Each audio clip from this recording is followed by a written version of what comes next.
Hey, this is C&D Channel. I'm Chris. This is MMA for you. I'm going to be doing my post-fight analysis for UFC on Fox 15.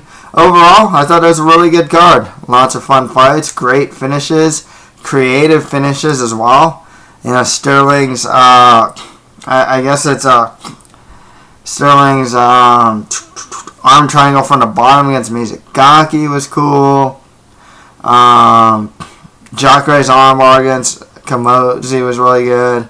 A lot of just good finishes. Holloway's finish, Rockhold's finish. OSP got the knockout. John Volante's knockout was cool. So just some good stuff all around here. Lots of fighters making their presence known. Paige Van Zandt, Max Holloway, Aljamain Sterling. Really, Beneil Dariush, a lot of prospects really coming up on this card, beating the veteran. Just some really good stuff and stuff I like to see here. As far as the bonuses go, Luke Rockhold and Max Holloway got the performance of the night, while Jean Volante and Corey Anderson got fight of the night, if I'm not mistaken. Or else they each got... No, I don't think losers get performance of the night. Yeah. My picks started out pretty rough, but overall not too bad. 7 out of 11. Pretty happy I got all 4 main card picks right, though, so that was pretty cool. I do feel that I did pick two of them, which I like to call egregious picks. Tim Means, George Sullivan. If I can take that back, I would. I did not account for a lot of stuff that Tim Means did, or what Team Means had, so definitely a very egregious pick there. And OSP versus Pat Cummins. I always pick OSP. I always do. Most of the time, he does well. Lost to Bader. And in Strikeforce, he lost to Mousasi, sure, but for the most part, there's a level of guy he can beat, and there's a level of guy he cannot, or doesn't seem like he cannot at this point. Definitely an egregious pick there, though. Definitely should have went with OSP. Nonetheless, didn't do too bad. Let's get started. Luke Rockhold defeated Lyoto Machida by rear naked choke in the second round. Wow. Wow. What can I say? Sad, though, is also what I can say, because I said in my predictions, Machida is my favorite fighter, and to see him get dominated. He did pretty good. He was hitting a couple left hands at the very beginning of the fight, but man, was he just... Once the fight hit the ground, it was all Rockhold.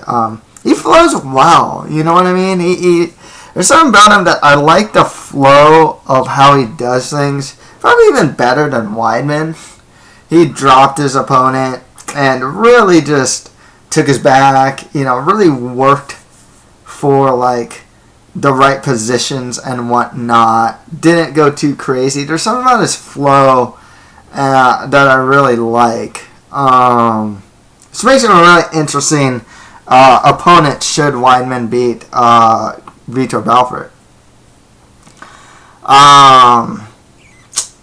But yeah, after a performance like this, unfortunately for Jacare too, it has to be assumed that Rockhold is going to get the winner of Weidman versus Belfort.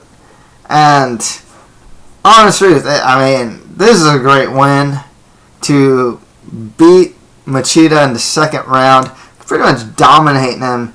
Says a lot about Luke Rockhold.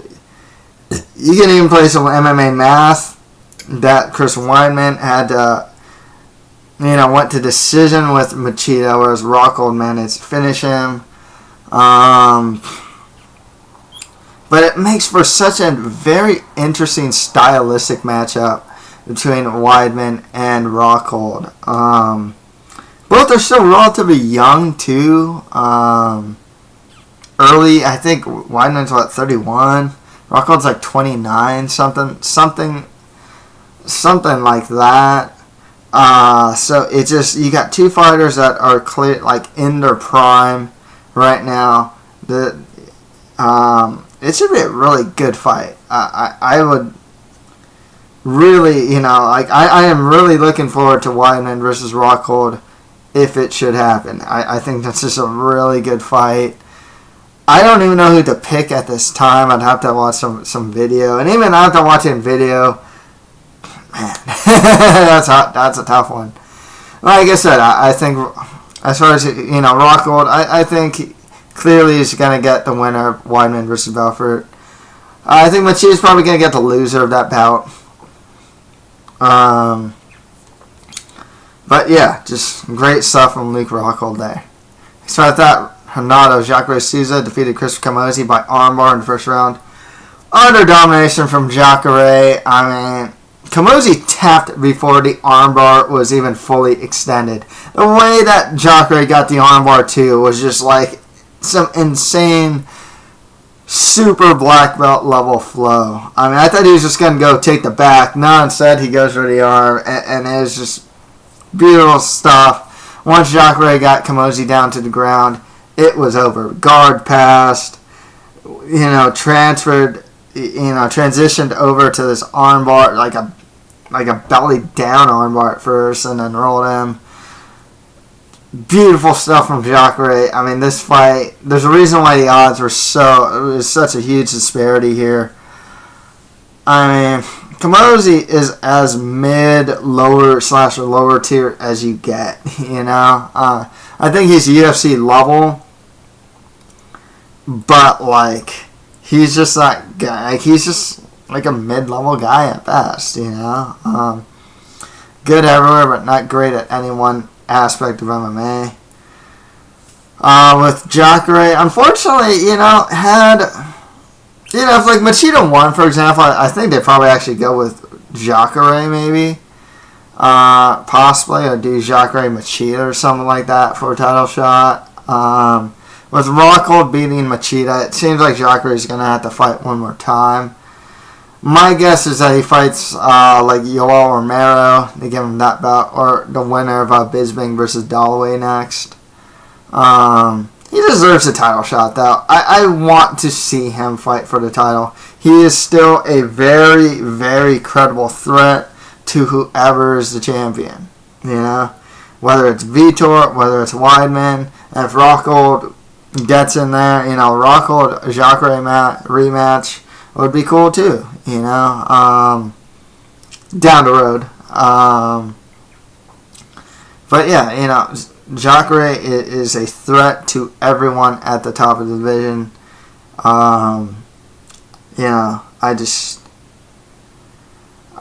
Unfortunately, he's probably not going to get the time. More likely than not, unless he takes a fight on, if someone gets injured, and he takes a fight on short notice or something like that. I don't think he's going to get a title shot after this fight. I think he'll just have to get one more fight in there. Camozzi, just more lower to major guys of the division. Next fight after that, Max Holloway defeated Cub Swanson by guillotine in the third round. Great performance from Holloway. I picked him to win. Man, does he mix up strikes so well. Leg, body, head, switching stances, combination striking, high volume. I mean, kicks, knees, punches, spinning back kicks. I mean, he uses, and from both stances, he uses all of these strikes from southpaw and orthodox. And he's showing some really improved submission ability, too. The way he went after that arm triangle, really good stuff. Getting that guillotine, just really good stuff as well. This guy is just looking great as of late. And he beat a highly ranked fighter. I think Swanson was number 5. Now Holloway's gonna be number 5. It's hard to say where he goes from here because he can fight. After him, it's Lamas, Edgar, Mendes, McGregor, Aldo. It's those are the guys that are ahead of him. And I just don't know if he's going to get those guys. I kind of see him getting a Nick Lentz or Charles Oliveira or something like that. But man, I can't help but like what I see from Max Holloway every time he steps in the cage. Getting a finish on Cub Swanson. And he is a potent, Holloway, I mean, is a potent finisher. Swanson really didn't have much to offer against Holloway. I don't really think he got really the upper hand. You know, maybe a punch here or there, but nothing of substance, you know. This was all Max Holloway. And yeah, greatly improving fighter.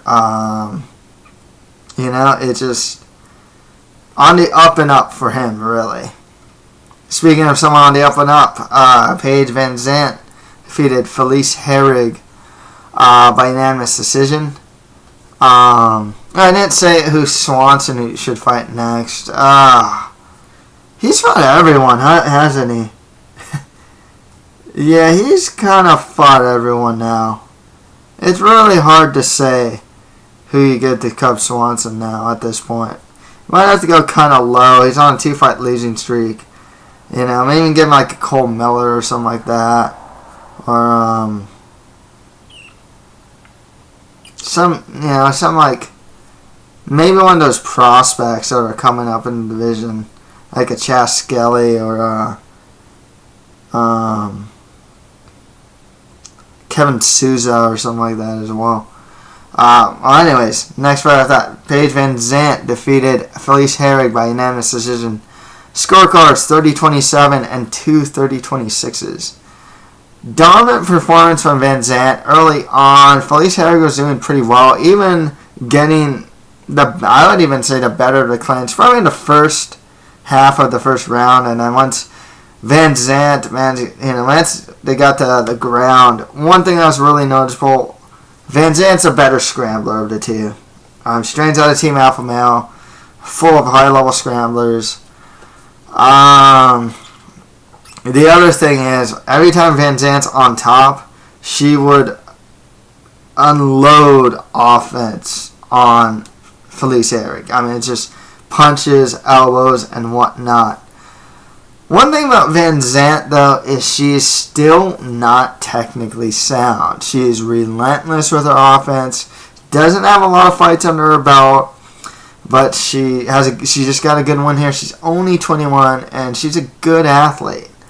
You can tell, though, like, some of her positioning, especially on the ground, even on top, like, you know, where the leg was just kind of like, so where her leg was at times, you know, was ideal for a sweep and or like a leg lock or a foot lock. It's a position she could be off balance.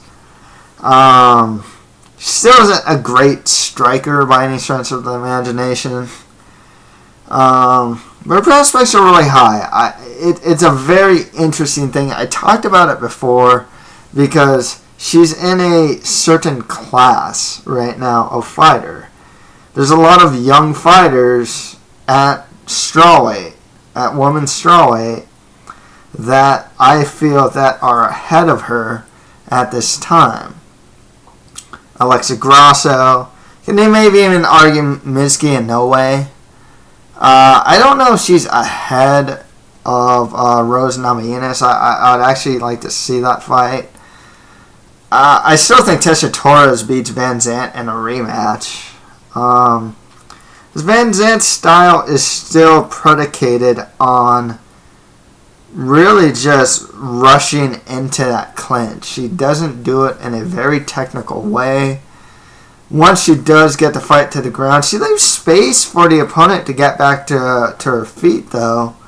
Felice was just, like it was said on the broadcast, Van Zandt would just out-hustle Herrig a lot of times. That's not to say that Herrig didn't get, a good position here or there against Van Zandt. Took her back, even. But, Paige is just getting better and better, Like I said, I've never seen... There's always aspects of the game that in the Kylan Karen fight, I knew she always likes to go for the clinch, but her clinch striking has really improved. And this one, I liked her scrambling ability. Her ability to scramble was really strong. Not just her ground and pound, but just like that scrambling ability. Would not surprise me if they just go Paige Van Zandt, Joanna Jędrzejczyk next, just because there really isn't anyone on the horizon that's a great challenger for Jędrzejczyk. I mean, Calderwood lost. Maybe can go with Moroz. But Moroz is like on a whopping 1-fight win streak, you know? So it's just one of those things where it's like, I don't know who's going to fight the champion. You know, Joanna champion. Paige Van Zandt might just be the best option at this time. I don't think she's ready at all. I don't think she's going to get those takedowns. The way she takes down her opponents is like, I want to even go say like a poor woman's Claudia Gadelha. You know, she just gets an over-under and just like really forces it. It's not really technical. And I know I'm criticizing Van Zandt a lot here. It's just like, I want to hold the brakes on her. I figured she'd beat Herrig because I just didn't know how Herrig would handle the pressure. And now I know the answer. You know, it's like she's not going to handle it well. I wouldn't say that Van Zandt on a technical level is on like that, like phenom track or anything like that. I think she gets by on outworking, out hustling, out cardio. It's being, you know, wanting it more, but on a technical level hasn't really put it all together yet. I think she will eventually, but like I said, even the way she takes opponents down is not the most technically sound. She'll go for a head and arm throw, maybe get her back taken, because she can scramble so well she ends up on top. Will that work on Joanna Jędrzejczyk? No. Not at all. I mean, I just highly doubt it. Probably won't work on Carla Esparza either, I think, you know. And with a win like this, she's closer than not of like fighting those top 10 fighters. So with that said, Van Zandt's probably going to get the winner of Torres versus Hill, the winner of Namajunas versus Ansarov, the winner of Juliana Lima versus Penne, Marina Moroz, maybe the winner of Aisling Daly versus Ronda Marcos. All tough challenges for Paige Van Zandt. But it's kind of who she should be fighting at this time. With Herrig, maybe she'll get like a Seohee Ham. Herrig would be a good fight for John Calderwood as well. Maybe the loser of one of those bouts I just mentioned as well. Okay, on to the prelims. Beneil Dariush defeated Jim Miller by unanimous decision. The wrestling and Brazilian Jiu-Jitsu skills of Dariush really got him to win. His striking against Miller, I mean, it looked good against Cruikshank, but it looked just like,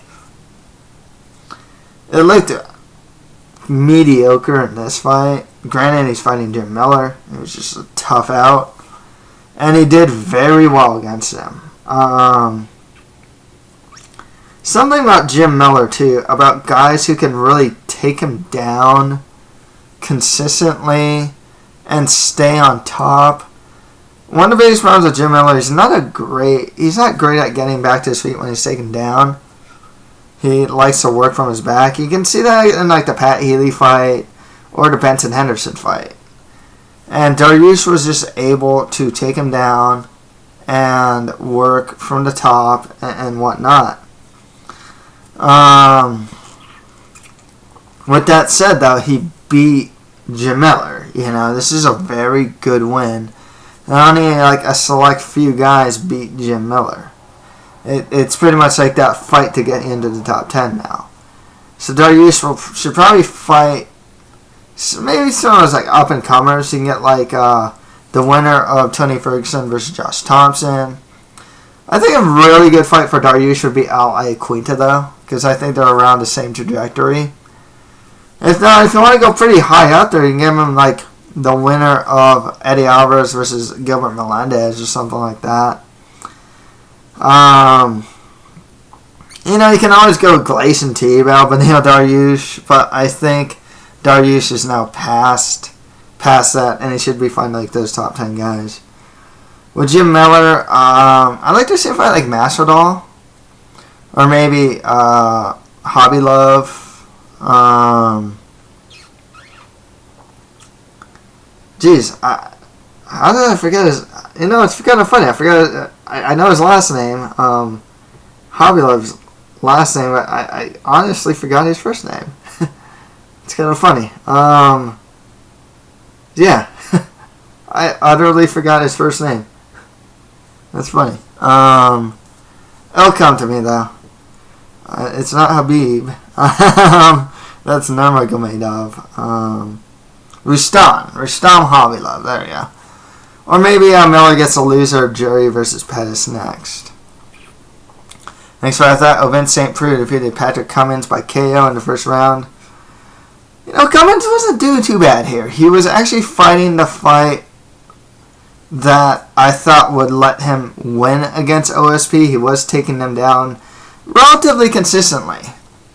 OSP would defend a takedown or two, but he would get taken down nonetheless. One thing about OSP, though, is the guy is so dynamic and so athletic.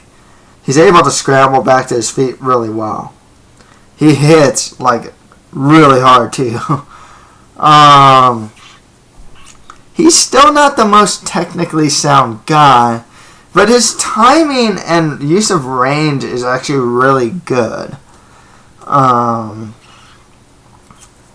So that's the thing. I don't want to say he's like finally putting everything together, because sometimes he still comes across as very green in a sense. Not very green, but just he has this greenness to him. Like some guys are always like perpetually green, like Alex Caceres, OSP. It's just they make these like, they're really good, they're really dynamic, but at the same time they do things that are like really amateurish at the same time. That's the thing with OSP. I think they mentioned it in the broadcast, especially when he gets tired, like his hands go down, his chin gets really high and whatnot. Like I said, you know, he's up there in light heavyweight in a division that needs that young blood. You know, they need new guys moving up in the division. So with that said, OSP should get like a Jimmy Manuwa. Or I think the next appropriate fight for OSP would probably be the winner of Gustafsson versus Teixeira next. Pat Cummins, probably just more mid-level guys at this point. He's still very much just like a wrestler / ground and pound guy in light heavyweight, and that has gotten him really far. But there's obviously a limit to how far he can go. Next fight off that, Jean Vellante defeated Corey Anderson by TKO in the third round. I gotta say, I thought Corey Anderson was on his way to winning the bout. I'm not too sure what the judges scored it. I gave Corey Anderson round 2. And it looks like he was on his way to winning round 3 until he got TKO'd. Jean Vellante, though, was hitting those good leg kicks. It's still a very John Vellante performance, though. Like, he has good offense, but just terrible defense. He has a really good chin, though. That really helps him get by. And he's a good athlete. He hits pretty hard, but he is just not... Defensively, he needs so much work. And his cardio isn't the greatest either. He's tough and scrappy, though. I just don't know about John Vellante's prospects in the division. Like, can we still consider him an up-and-comer, or is he, like, a firmly entrenched mid-level fighter? I am more convinced of the latter than the former. And despite losing here, I thought Corey Anderson looked pretty good. You know, it's only his 6th or 7th pro MMA fight. His boxing's pretty solid. Couldn't check he was checking later on. He was checking leg kicks, but he wasn't checking them very well. especially near the beginning. I just wasn't checking them at all, excuse me. But he's a guy that I do constantly see improvement from. This is definitely a learning type of loss for him. But, I still see some good prospects for Corey Anderson. With John Vellante, and with both these guys, just more lower to mid-tier guys of the division. Next fight, I thought Aljamain Sterling defeated Takeya Mizugaki by arm triangle from the bottom in round 3. This guy's grappling is really good. His ability to take the fight to the ground and take the back is really good stuff. I really like what I see from him just on the ground. He out-hustles opponents on the ground really well. Transitions really well. His stand-up don't need work. I mean, he's primarily a kicker. I mean, that's it. And a single strike kicker as well. It's not the greatest way of fighting. And he also ducks his head way too much for my liking. Still consider Aljamain Sterling a blue chip prospect. But that is just a part of his game that needs work. With Mizugaki, he is who he is. He's kind of like he's like a gatekeeper to the top 10 now. He'll beat prospects. He'll lose to prospects. That's what he should be used for. Or fun action fights. Mizugaki is always good for a nice scrap. With that said, Aljamain Sterling, though, he beat the top 10 guy. Should fight more top 10 guys now. I think him versus Frankie Saenz would be really good. Frankie's coming off that big win over Yuri Alcantara. If not, the winner of Caceres versus Rivera works. Maybe a Michael McDonald. And even though Caraway's coming off a loss, Caraway versus Sterling wouldn't be too bad. On the Fight Pass prelims, Tim Means defeated George Sullivan by arm triangle in the 3rd round. Greatly underestimated Tim Means. I do that a lot with him. I think I can't shake his losses at lightweight against Castillo and Masvidal, where he just getting taken down and showed like next to no takedown defense in those fights. I think that really affected my judgment about him. I really got to reevaluate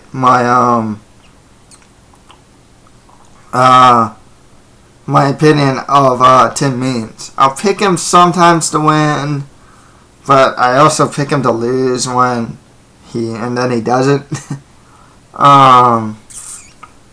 He's not like a guy I pick too badly, but I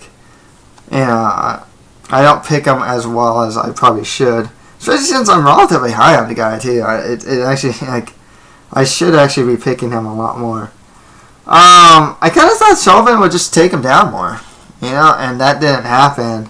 And you can tell in the technical stand-up, Tim Means is way better. He's better at range. He's better in close, in those elbows and knees in close. He used some good range striking tools. He used a good jab even, straight punches. He uses his offense as a way of defending takedowns. This is really good. Even went for a switch, and it was more or less successful. It's good stuff from Tim Means. I'm like I said, I got to really reevaluate stuff about Means, especially guys that I feel could take him down.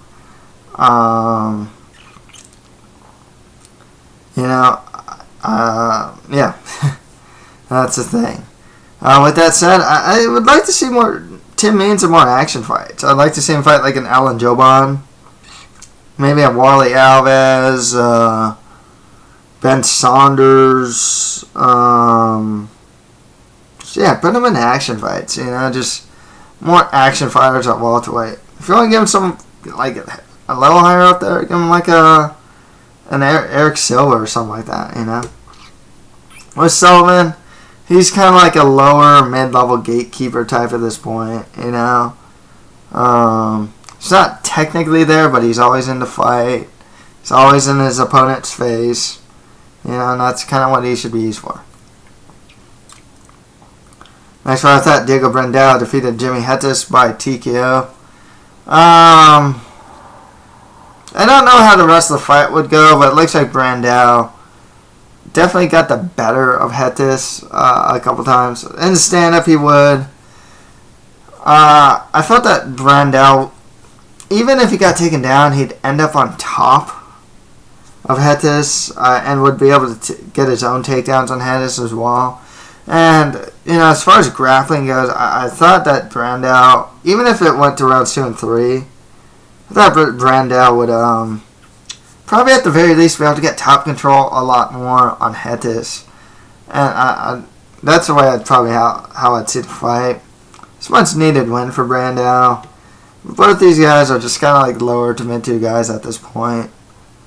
Geez, how many losses in a row is this for Hetis, too? I don't know if he's got a win lately.